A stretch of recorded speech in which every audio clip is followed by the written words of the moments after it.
Good morning, Kevin. This is Alea, and I saw your commentary about Goodbye to the Beast, and you're right.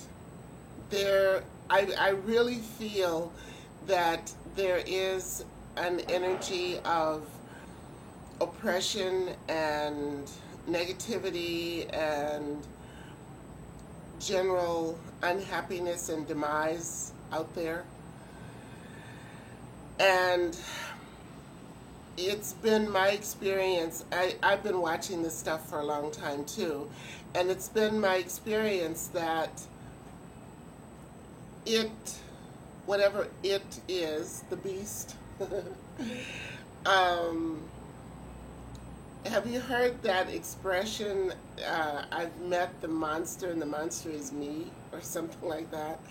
It seems like, for me, that the more attention that I put on that yucky stuff, which definitely is out there, it definitely is floating around, it shows its little face in the reactions of people, in the actions of people, in the stuff that's going on in the world. But the more attention that I put on it, the more of it I see. And the more attention that I put on that warm, fuzzy feeling that you were talking about, the more focus that I put on that feel-good stuff, the loving myself, the loving others, the observation of all the good stuff that's going on in the world, the connecting with people that feel good, and that when I connect with them, I feel good because I've connected with them. Participating in events and just surrounding myself with people that feel good and with events that make me feel good and things that bring smiles to my face. The more I do that, the less of that other stuff that I see. So for me, the conclusion that I have drawn is that wherever I place my focus is what I'm going to see. And since I'm a hedonist at heart, I just want to feel good. So I kind of veered away from feeling or paying attention to all the stuff that wasn't right, because there's a whole lot of stuff that's not right. There's a whole lot of war and crime and corruption and yuckiness. And if you really are intuitive and you look at it, you can see the path and you can see all the little pieces and how it fits together and how there's a big yucky master plan. And I don't know, some of my friends tell me that I have rose-colored glasses because I just choose to ignore the big nasty. And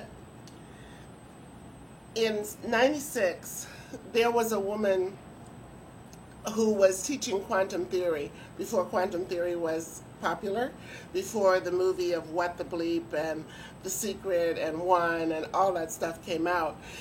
This woman was teaching quantum theory, and one of the things that she discovered in her spiritual writings perusal, because she did everything from the Keys of Enoch to the lost books of the Bible to the Essene prophecies. She studied Greg Braden, all of these different things, and she had some insights of her own.